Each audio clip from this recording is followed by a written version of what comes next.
doctor. Y hay un dilema, que aquí hoy en la mañana lo estábamos conversando, que si estamos en estado de excepción o no estamos en estado de excepción, como dice el 140 de la Constitución. Si es que no estamos en estado de excepción, podría entonces tratarse normalmente este nuevo, ¿verdad?, proyecto de ley económica urgente.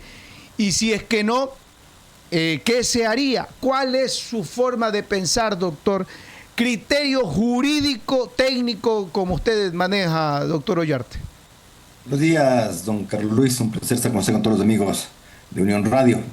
Sí, ciertamente el presidente de la República ha presentado el día de ayer un segundo proyecto de ley en materia económica y lo ha calificado de urgente. Unas reformas básicamente al sistema de contratación pública. Y lo que llamó la atención es justamente esto. Sabemos que está en trámite y ya está con informe para primer debate este proyecto también urgente para eliminar la economía de estos grupos de delincuencia organizada. Y ese proyecto de ley que está en trámite impide, en principio, que usted presente otro, sino hasta que culmine el tratamiento del primero. Eso es lo que dice la Constitución. Y desde hace hartos años, pues este tema, este impedimento no es de la Constitución 2008, es de la Constitución 98. ¿Ya?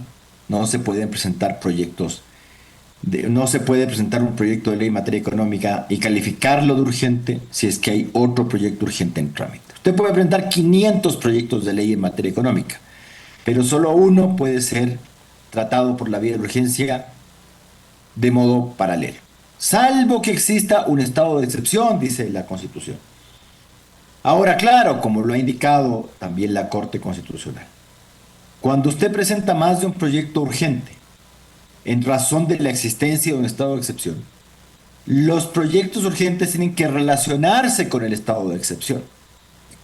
En este caso, usted sabe que en el Ecuador nosotros vivimos en un permanente estado de excepción, básicamente por la delincuencia, básicamente por eso.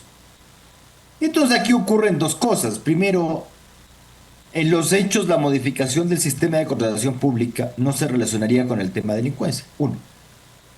Dos, en el proyecto de ley, cuando se justifica la presentación de un proyecto urgente, se hace toda una serie de indicaciones respecto de por qué la materia contratación pública es económica y por lo tanto puede ser calificado urgente. Pero no hace ninguna referencia a que, estando en un estado de excepción, presento este segundo proyecto urgente sin que se concluya la tramitación del anterior proyecto urgente. Esto es un error, ciertamente, un olvido imperdonable por parte de la Secretaría General Jurídica. Y si no lo fuese, que es evidente que lo es, porque le insisto que en los considerandos del proyecto no se hace referencia a que se está presentando un segundo proyecto urgente simultáneamente en razón de un estado de excepción, no se lo dice. Ni siquiera para efectos de inventarse algo, ¿no? Y permitir adornar un poco esta cuestión y que se presente el segundo proyecto urgente. Sino que esto es un riesgo no calculado, pues, porque digamos que la Asamblea, del cual no voy a tener yo ninguna duda que no le va a hacer ningún óbice al presidente de la República respecto de la calificación del proyecto de ley, pese a que se trata de un segundo proyecto urgente, simultáneamente presentado cuando se está tramitando el primero. Podrá pasar esto, incluso le podría decir, podría aprobarse el proyecto de ley. Pero esto te arriesga una acción de inconstitucionalidad, no sé cuál es del afán de incurrir en semejante riesgo no calculado. Tal vez de que la Corte se demore mucho en resolver, puede ser. Pero, francamente, esto es, por decirlo menos, un descuido por parte de la asesoría jurídica presidencial. 8 de la mañana, 40 minutos, doctor Rafael Ollarte. ¿Esto podría ser o caer de pronto en un chivo expiatorio para buscar culpables? Porque Esto es básico, usted ya lo dijo, del año 98, una constitución anterior y la actual también, o sea, tiene algunos años esta prohibición expresa en la constitución. Podría entonces parecer como para, no sé, que ahora la gente piensa diferente, yo no sé qué es lo que está pasando realmente, o creen que en el tema de Maquiavelo, que no importa cómo llegar al objetivo, doctor. Bueno, varias cosas. Alguien dirá se ha hecho antes, pero por lo menos se le pintaba con el tema de que hay un decreto de de excepción y que por lo tanto presento más de un proyecto urgente. Al menos eso. Tal vez el deseo es que la asamblea sea como fue en sus tiempos con el señor Correa, sumisa, es decir, que no le plantee ninguna observación ni le ponga ningún óbice y que la Corte Constitucional se comporte como la Corte cervecera. Sí, tal vez el afán es ese. Pero una cosa es que yo quiera algo de esta naturaleza y otra cosa es que sea posible tenerlo. Porque una cosa era la mayoría parlamentaria que tenía Correa sin necesidad de pactar con nadie y el dominio que tuvo a través del Consejo de Participación Ciudadana en nombramiento de todos los órganos del poder público, incluyendo a la tal Corte Constitucional. Y otra cosa es que eso ocurre actualmente, cuando usted ve los fallos de la Corte Constitucional, incluso con los tres nombrados en la última renovación, y los tres, de uno u otro modo, con venia presidencial, de que en varios casos le dan su tate quieto al presidente de la República. Es decir, no es que la señora Salgado, el señor Terán y ya se me olvidó el otro nombre, han sido obsecuentes con el Benavides, el presidente de la República actual. No, entonces uno dice, bueno, ¿cuál es tu forma de calcular esto de que la Corte el día de mañana no te va a poner un freno a esta cuestión? Tal vez la historia es, sí es un proyecto que para la gente que hace contratación pública le puede parecer necesario, a mí me parece insuficiente, que no es un rato de mañana una materia fundamental y como que estamos utilizando esto como un globo de ensayo, a ver cuál es el comportamiento de la Asamblea Nacional. Ya hay algunos temas en los cuales el presidente Noboa está poniendo a prueba esa mayoría parlamentaria que tiene con las alianzas con el Partido Social Cristiano, al cual también dejaron de lado los nombramientos, y el mismo y una parte de Pachacutic, a través de un veto parcial, probando este tema, porque usted, como recordaremos, el tema del veto parcial hoy día es prácticamente un tiro al aire desde que la Asamblea puede insistir en el proyecto original aprobado con la mayoría absoluta, ya no con los dos tercios. Y la misma mayoría que tuve para aprobar la ley es la mayoría que tengo para insistir en la ley y oponerme al veto parcial. Entonces, después de 14 vetos totales, se ha lanzado un veto parcial sobre una ley menor, ciertamente. Creo que entonces el presidente Noboa está probando cómo es esta mayoría parlamentaria, porque también mucho se habla de que ya no se convocaría asambleas constituyentes ni cosas por el estilo, sino que se trataría de hacer la reforma política, que no sabemos cuál es tampoco, a través de una reforma parcial que requiere mayoría absoluta de la Asamblea. Entonces creo que se está probando ahora esa mayoría, a ver si en realidad existe en los hechos, o si en realidad gente del gobierno actual está viendo mayorías parlamentarias tal como el correísmo veía refinerías en un sitio baldío, ¿no? 8 de la mañana, 44 minutos. También se necesitarían 102 voluntades para esa reforma parcial a la Constitución. No, se requiere mayoría absoluta, solo mayoría absoluta. Ah, bueno, sí. Gracias, doctor. Estuve equivocado.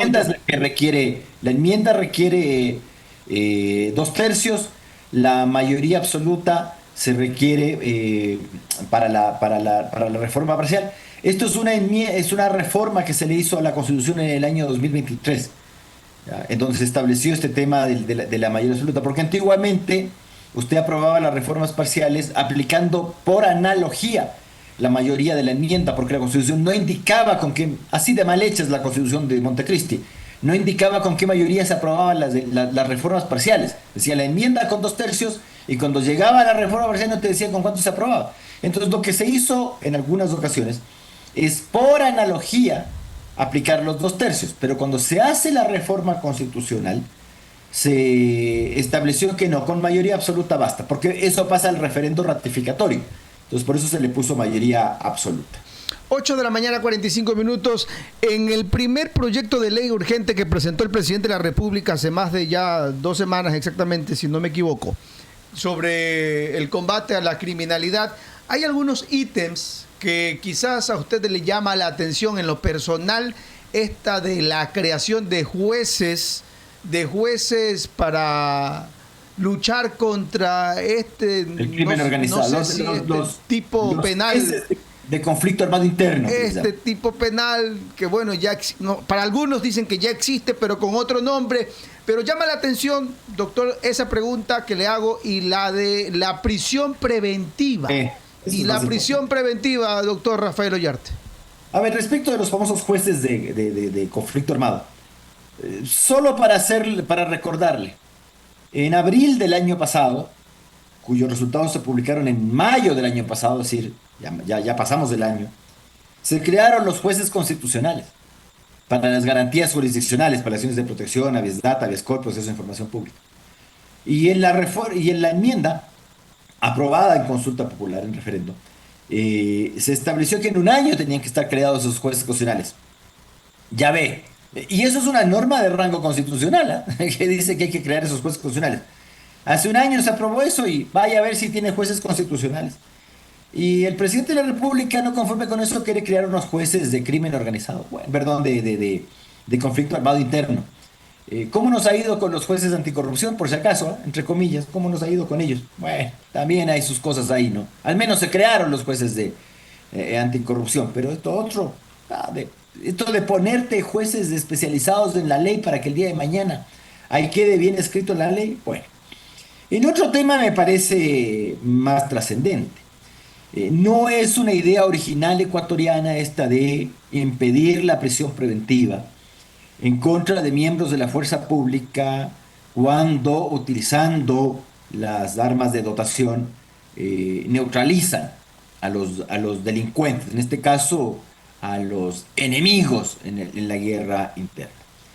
Y además se ha creado otra figura, o se pretende crear la figura del indulto preventivo, ¿ya? Una cosa que en realidad, le recuerdo que el indulto es el perdón, la remisión de la pena. Y para que yo te perdone tienes que estar condenado. Entonces esto del indulto preventivo, aparte de desnaturalizar la figura del indulto, básicamente pretendería extinguir la acción penal. Lo que extingue el indulto extingue la pena, no la acción penal. El que extingue la acción penal es la amnistía. Y la amnistía le corresponde a la Asamblea, no al presidente de la República. Y con esto tú estarías extinguiendo la acción penal y no la condena, porque no hay condena, no hay proceso, pues usted le indulta. Creo que si íbamos a inspirarnos en otras legislaciones, como notoriamente hemos pedido, había que ser menos novedosos. A ver, por ejemplo, este tema de la prohibición de prisión preventiva en contra de carabineros, gendarmes y policías de investigaciones es algo que se introdujo en la que en Chile llaman ley Naim Retamal, justamente para evitar que los carabineros, gendarmes, que son los que cuidan las prisiones, y la policía de investigaciones, cuando utilicen el arma de servicio, se ven abocados a juicios penales, y mientras están en juicios penales les meten prisión preventiva, dejan de ejercer la función. Entonces básicamente era un disuasivo para los carabineros y policías utilizar el arma de servicio, cosa que también la hemos visto en Ecuador. Pero en el caso chileno no solamente que se impidió el tema de la prisión preventiva, sino que se estableció algo que era conveniente y que ojalá se introduzca en el debate parlamentario, ojalá se introduzca, que es la presunción de legítima defensa. Cuando usted tiene presunción de legítima defensa, ahí ya no hay que estar con tanto tontorroneo de que no hay prisión preventiva, de que hay indultos preventivos. Es decir, yo presumo que el policía, que el militar que ha hecho uso del arma de servicio para neutralizar a uno de estas personas que están metidas en los GDOs, yo presumo legítima defensa. Naturalmente, si es que yo he cometido un exceso, me tendrán que probar que no ha sido un caso de legítima defensa, sino, por ejemplo, una ejecución extrajudicial. Pero usted invierte los papeles. Entonces, yo presumo siempre de que el oficial, de que el soldado, o el policía, lo que ha hecho es actuar en estricto apego a la legítima defensa, en este caso de terceros, no solo personal. Y que si hay indicativos de que se ha ido a probar, yo tengo que probar que el señor no ha ejercido legítima defensa, sino otra cosa. Eso es algo que creo que se le fue al presidente. Hay otras cosas que están inspiradas también en la legislación salvadoreña. Por cuál ha sido, entre comillas, el éxito, y también lo que se le ha criticado mucho a Bukele. Pero bueno, veamos quienes hemos tenido la oportunidad de andar por esos lares. De que uno antiguamente cuando llegaba a San Salvador, al aeropuerto que está fuera de la ciudad, pero relativamente cerca, así como Tababela más o menos la cosa. Eh, a uno no se le ocurría pues decir, bueno, me toca quedarme en el aeropuerto 7 horas, me voy a San Salvador, porque uno ahí sabía lo que le podía ocurrir. Tal vez no llegabas a San Salvador, tal vez en San Salvador te robaban o pasaban cosas peores. El Salvador fue un país muy afectado por estos temas de la delincuencia organizada, de las maras, de las pandillas. Eh, ¿Cómo se evitó esto? Finalmente, bueno, tomaron medidas muy duras. En El Salvador, el mero hecho de que usted sea parte de una mara, de una pandilla, ya es un delito. ¿Ya? Es esto que los amigos penalistas denominan delitos de peligro. Usted no ha secuestrado, usted no ha robado, usted no ha asesinado, usted no ha hecho nada. Pero el mero hecho de pertenecer a una pandilla es un delito y te mandan a este centro de internamiento que tienen allá en El Salvador. Algo así se quiere hacer acá, en este proyecto de ley. El mero hecho de pertenecer a estos grupos de delincuencia organizada, pese a que usted no haya cometido un delito específico, yo no tengo que probar que Doctor, usted ha asesinado, violado, vacunado, nada. Usted pertenece a un grupo de esos y ya eso es delito. pero Eso sí, es- doctor, pero desde la óptica de la percepción que usted pertenece o que tiene que tener algún carnet que usted pertenece a un grupo No, a subversivo ver, o también no sé si es que aquí se violentan derechos fundamentales. a ver. Doctor, Le pues, recuerdo que siempre hay que probar. Por así si acaso. es. ¿Ya? Entonces no es una mera cuestión de percepciones o de tatuajes, Ok. porque en Venezuela, perdón, en El Salvador, en principio sí han existido errores, pero errores que se han ido solventando. ¿Ya? Porque claro, hay gente que porque tiene un tatuaje, entonces tú perteneces a la Mara Salvatrucha, entonces vente para acá. ¿Ya? Entonces, claro, te meto en prisión preventiva, te llevas al centro de internamiento, pero ojo, hay un proceso. No, no, no, no. Judicialmente hay que probar, no que usted ha matado, no que usted ha violado, no que usted ha robado, no que usted ha extorsionado, ¿ya? Sino que hay que probar que usted es parte de esa pandilla. En el caso ecuatoriano, que usted es parte de los lobos, de los tigres. Tengo que probar ese tipo de cuestiones. Pero es una cosa distinta, no sé si queda claro. ¿Ya? Siempre hay que probar. ¿Ya? Y siempre presumo la inocencia. Pero una cosa es probar que usted ha matado, ha violado, ha robado, está extorsionando. Y otra cosa es probar simplemente que usted es parte de esos grupos. Usted prueba que es parte y eso ya es un delito. La mañana 53 minutos, 8 de la mañana 53 minutos, entonces podemos pensar que hemos recogido parte de la poesía jurídica de la región, bien o mal, pero ¿está o no Bueno, aterrizada a la realidad del país, doctor? Sí, lo que pasa es que la realidad del país es esa.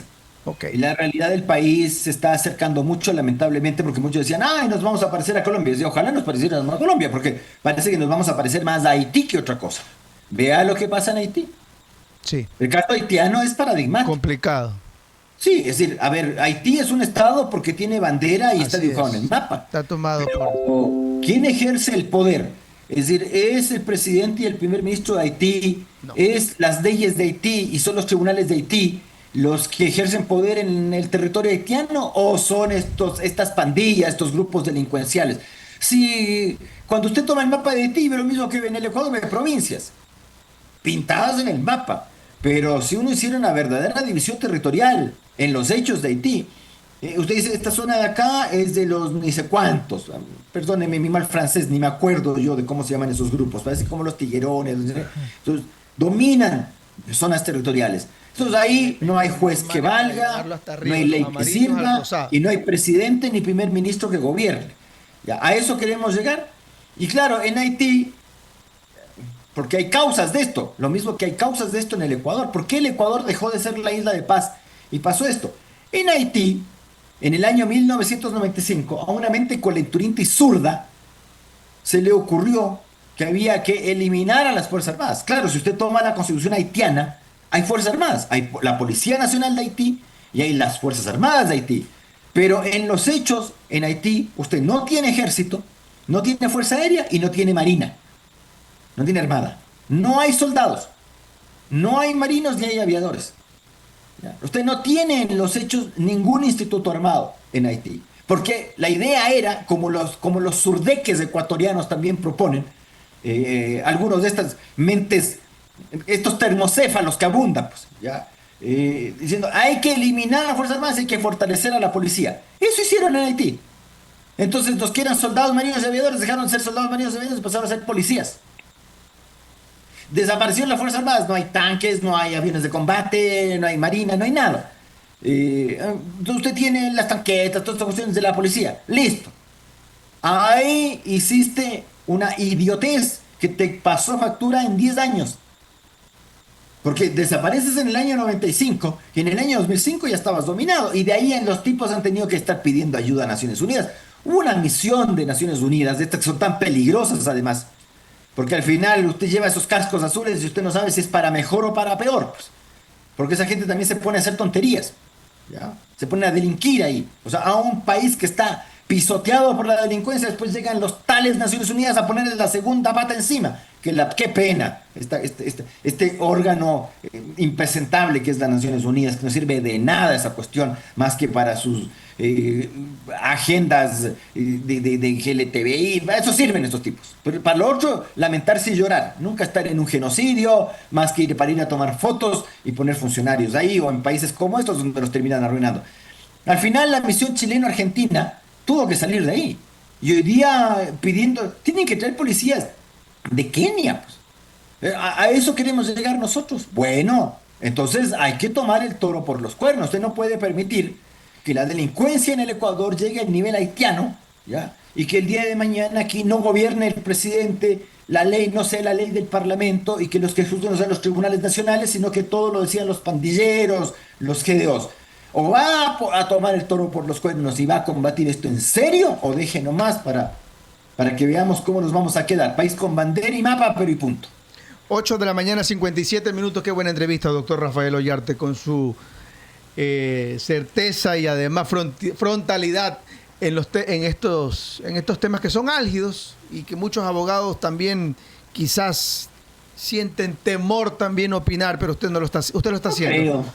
Pero también le digo, en Ecuador sí se le advirtió esto y se lo voy a decir al señor Correa y a la poetisa porno que era como esta señora Espinosa, que era ministro de Defensa, cuando comenzaron con el tema de sacar a los cuarteles. Sí. A los cuarteles pequeños. ¿Usted se acuerda que sí. antiguamente en Ecuador en cada poblado había un cuartel? Sí, doctor. Fundamentalmente de la Marina en la costa y del Ejército en la sierra y en el oriente. Usted a donde fuera le estaban pidiendo documentos. Sí. Uno iba a cualquier parte y había ahí un control militar generalmente, cuarteles chiquitos, no sé qué, control de identidad, cosas así. No, hay que desaparecer eso y hay que mandarlos a los grandes cuarteles. Eso hicieron. A ver, pero se lo digo. No es para decir yo tenía la razón, no, pero sí se dijo, va a perder algo que el Ecuador siempre tuvo, que era el dominio territorial. Así es. Porque no es que el Ecuador no tuvo Sendero Luminoso o no tuvo FARC, porque estamos consagrados al Sagrado Corazón de Jesús, pues. Es decir, no es que a nosotros se nos apareció la Virgen y en Colombia y en Perú vivía el diablo, pues, y que por eso tuvieron esas guerrillas horrorosas. La guerra interna en el Perú, ¿cuánta gente mataron estos impresentables comunistas de Sendero Luminoso? 80.000, 100.000 personas, ¿no? Nada más ni nada menos. No, pero eso no importa, pues, porque el malo es Pinochet aquí, pues, ¿ya? Entonces, estos comunistas asquerosos pueden aquí hacer y deshacer, matar a media humanidad, no importa. Hay que felicitarles a los narcoterroristas de las FARC, eso también hay que felicitarles a estos pobres gallos. Bueno, en el Ecuador, ¿por qué no había eso? ¿Porque éramos buenos? ¿Porque Dios nos quiere? ¿O porque usted tenía fuerzas armadas diseminadas en todo el territorio nacional? Y se les dijo, usted saca los cuarteles con los cuales hemos asegurado el dominio territorial y vamos a comenzar aquí a tener problemas. Tal vez no guerrillas, sino otras cosas. Dicho y hecho. Dicho y hecho. Así es que este problemita que tenemos hoy día no es gratuito. Así como los haitianos se ganaron lo que tienen a pulso, desapareciendo sus fuerzas armadas. En el Ecuador, lo que tenemos hoy día, lo hemos ganado con años de esfuerzo de afectar a las Fuerzas Armadas y de poner a cualquier gallo como ministro de Defensa. Así somos nosotros. ¿Vamos a cambiar eso? No. 9 de la mañana Sigan en aprobando punto, leyes nomás. doctor Que Ollarte. ojalá que no queden en el papel escrito. Mire, antes de irnos, regálenos 2 minutos más. La percepción de la ciudadanía es que cada vez que la policía o el ejército realiza su trabajo, llegan a la función judicial y estos, usted dice gallitos, le dicen, no, pobrecitos, la cadena de custodia y un sinnúmero de epítetos y frases que se inventan. Yo no Váyase estoy en nomás. contra de él. Váyase nomás. Es que yo no estoy en contra de eso, pero lo que sí usted tiene que prevenir son varias cosas. A ver, doctor, La díganos. infiltración. Ok. La infiltración que tiene la delincuencia organizada en el nombramiento de funcionarios. Por eso a mí no me venga con el cuento de los concursos. Ahora vamos a tener un concurso de fiscal, que además el señor Fantoni nos ha ofrecido como gran tontera que va a ser en 6 meses. 6 meses nomás. Vamos a seguir haciendo concursetes para nombrar contralor, fiscal, dice que es que cuando te sale un nombramiento bueno, te das con una piedra en el pecho. El de Diana Salazar fue un nombramiento bueno, pero fue excepcional, pues. De ahí los nombramientos de concursetes son cualquier cosa. Puede haber nada salió el tío Galo, sino de un concurso. Señor Vaca Mancheno, de un concursete también salieron. Entonces, ¿qué salió de concursetes? Ahora, usted me va a decir que estos grupos narcotraficantes, estos cárteles de droga, estos GDOs, ¿no quieren meter su fiscal? Así es. Claro, con un nombramiento directo en que el presidente de la República dice, este es el candidato. Y lo manda usted a la Asamblea a que sea ratificado, como pasa en los Estados Unidos. Entonces, rápido, severo y eficaz. Y si usted me nombra un impresentable, usted es el responsable, señor. Pero aquí tenemos presidentes que no se hacen responsables del nombramiento ni de sus ministros. Pero bueno, ya. Pero resulta que con un concursete en el cual el cartonaje, como que los abogados que defienden a la mafia no tienen doctorados, PhDs, maestrías, porque además, perdón, el título de abogado en el Ecuador no se le niega a nadie, ni eso ni un vaso de agua. ¿Ya? Usted tiene universidades acá, usted levanta una piedra y hay una universidad.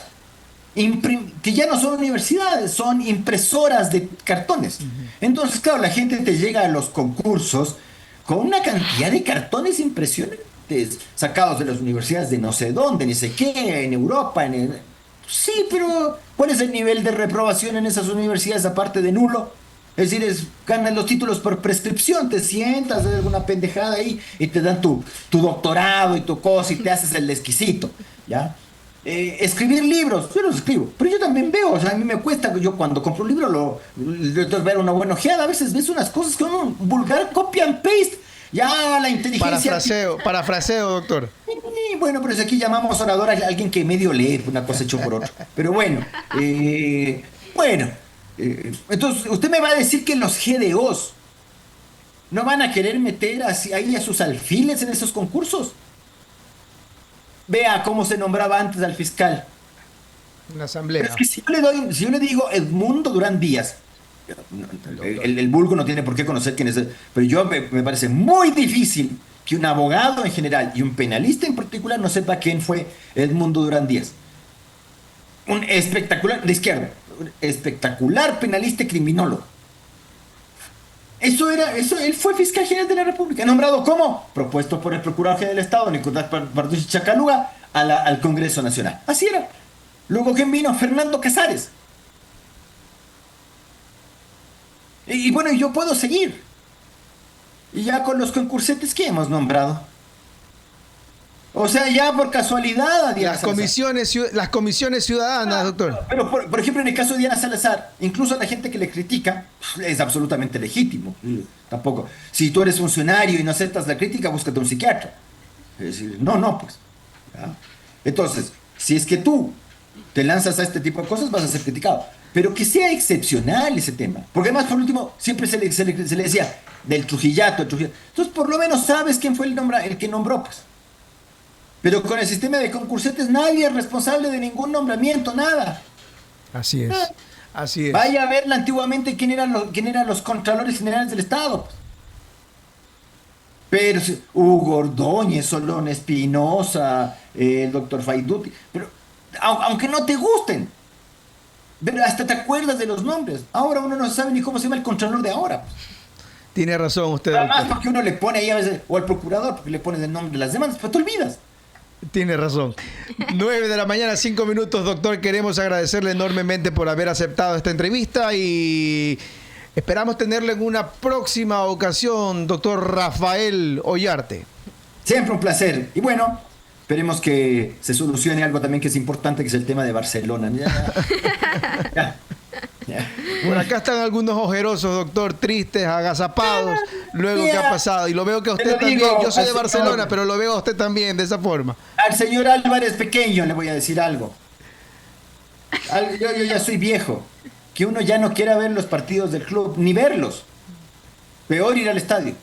Yo antes siempre fui, siendo de Quito me iba a Guayaquil a ver, si había partido de fútbol el día sábado, usted podía jugar con el Unión Pato Pato, que yo ahí estaba. Me pegaba el viaje. Ahora ni por tele, viejito. O sea, ya se dice, veré esta cosa. ¿Para qué? Eso ha logrado, señor Álvarez, le felicito. Perfecto, doctor. Un abrazo, que tenga un excelente día y muchísimas gracias. Siempre un placer. 8 de la mañana, 6 minutos, el doctor Rafael